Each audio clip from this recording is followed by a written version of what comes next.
Hey guys, we're here with Greg, and we are going to do his deck profile for his Gear Chronicle deck that just made top 8 at ARG Richmond.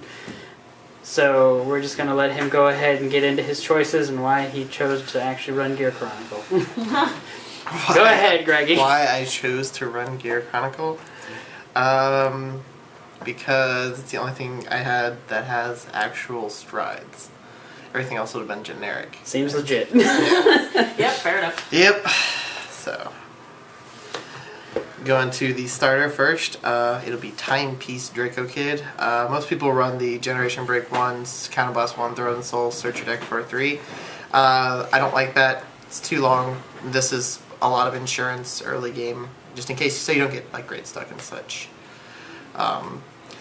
Plus, like, anything that stays on the field longer than like maybe 2 turns usually gets sniped off as far as starters go, so I figured this one works better.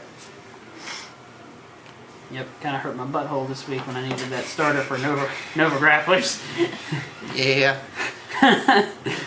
It's not fun times. For 3s, I run 4 Chrono Jet Dragon. Chrono Jet's literally the best card they have right now for grade 3 for them. It's Generation Break 2 is when he swings, gains plus 5,000, and your opponent can't guard with grade 1s or higher, which is really, really handy late game. And his Counterblast 1, when you stride on top of him, you send one of your opponent's rear guards to the bottom. And that's kind of like the main point of this card, because it's just Counterblast 1, spin something, and it's really, really good just to have the ability to do that. So I run 4 of him, make sure I hit him pretty much every game. That's kind of the goal. Probably another reason I run the grade 3 Searcher. So, yep. Next I run 4 of the Ruin Disposal Dragon, is that what that is? Yep, okay. He's the Legion. It's just the generic, when you perform Legion, send one of your opponent's rear guards to the bottom. I believe it has to be 2 or less, yep. And then he gains plus 2,000 when he swings on a Vanguard, which is pretty generic, but is real good. And it's a lot better than having to use Counterblast or other stuff, because this deck is really, really Counterblast heavy. Ends up being a lot of times fodder for discard, but late game he's a huge saving grace to have a Legion. So, I like him. He's good. Next for 2s,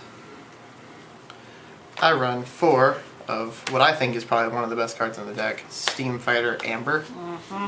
Generation Break 1, when this unit is boosted and swings, you can Counterblast 1 and send one of your opponent's rear guards to the bottom of their deck, which is, it's just dandy. I love this card. It helps you clean the field really easily, and it combos really, really well with one of the other cards in this deck, which unflips, but I'll show that in a second. So I run 4 of him because this card puts in more work than anything else. Next for 2s, I run 4 Steam Knight Panzer 3. I'm assuming that's what that's called. That is Legion Mate to Ruin Disposal. He is a Silent Tom clone. His effect is Soul Blast 2, and your opponent cannot guard with grade 0s when this unit attacks, which is good, but not as good as I thought it was going to be. I ended up using his effect maybe 3 times the entire day, and it was perfect guarded twice. I won once with it. So he's kind of there, but he's not anywhere nearly as deadly as Tom is. So, yeah. Last for 2s, I run 3 of the Twin Mazer Dragon. 12k attacker, Generation Break 1. This card put in a lot of work. It was usually the only attacker I had on board for rear guard early game, and it did everything I needed it to help apply pressure. It was great. So I run 3. For 1s, next I run 3 of the Steam Breath Dragon. Steam Breath Dragon's real good. It's the pitch stride enabler, I guess you call it, when you discard it gains plus 2 levels for stride. And then it also can search out a Chrono Jet. I only run 3 because I have the grade 3 Searcher. There's a lot of grade 3s, and I wanted to make room for a couple other grade 1s. And I see this card enough as it is. If I can't stride, then I basically lose anyway, so 1's not going to really make that big of a difference. The next one I run 3 Steam Fighter Meshi.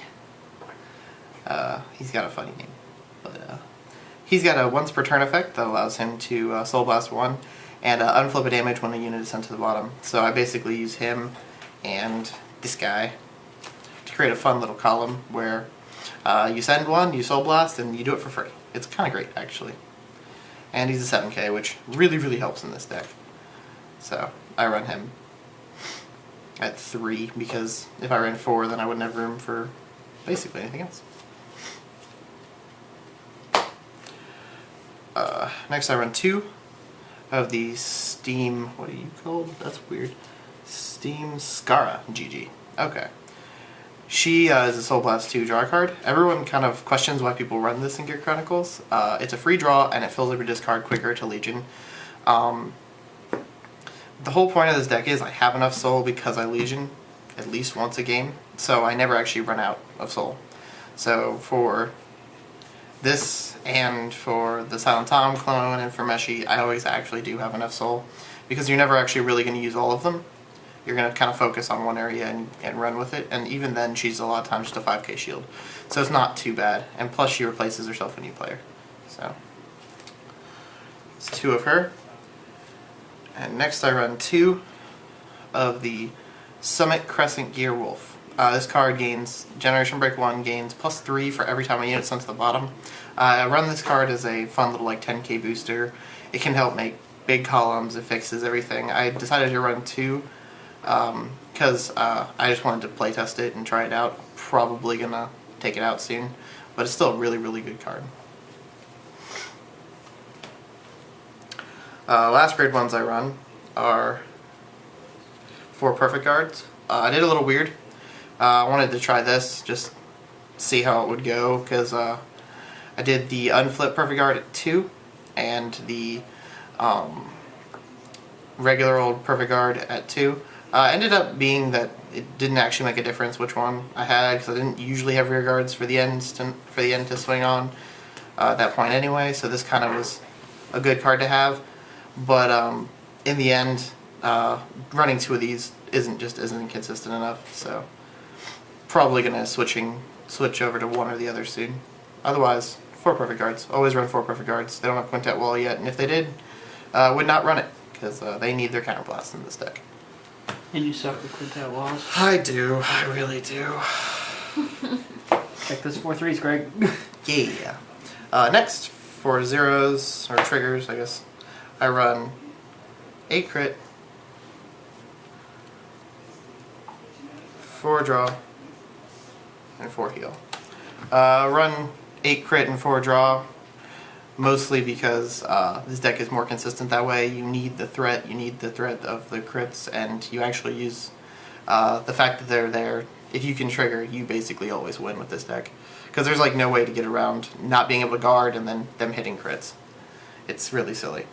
If you run stands, it ends up hurting you in the long run. I didn't think that they would be as consistent, and they ended up not proving as good in testing. I run these specific draws, the Lucky Pot Draco Kid, because A, he's adorable, and B, he's a Margle clone, so I can feed the soul and give things +3, which is always great. And always run 4 heal, because, I mean, miracle heals are always a thing. It always happens. Some point in this game it'll happen. Move on to the extra deck next. Run 2 of the Interdimensional Dragon, Lost Age Dragon. Hint, hint, nudge, nudge, wink, wink. All of my extra deck cards are going to be some form of interdimensional dragons. This one is the generic one. When he hits, you send one of your opponent's rear guards to the bottom of their deck. Real good card, big threat. Actually, no one actually really wants this to hit early game, so you end up forcing more guard with this than you probably would think you would. And it doesn't have any cost, so it's real good to ride early game. Next, I run the MVP of the deck for the weekend, easily. Interdimensional Dragon, Chronos Command Dragon. This card, if you are playing a rush deck and you empty your hand, you're losing your field. This card is amazing, And it's Counterblast 2, Soul Blast 1, discard a card. When this hits, you send all of your opponent's rear guards to the bottom of their deck.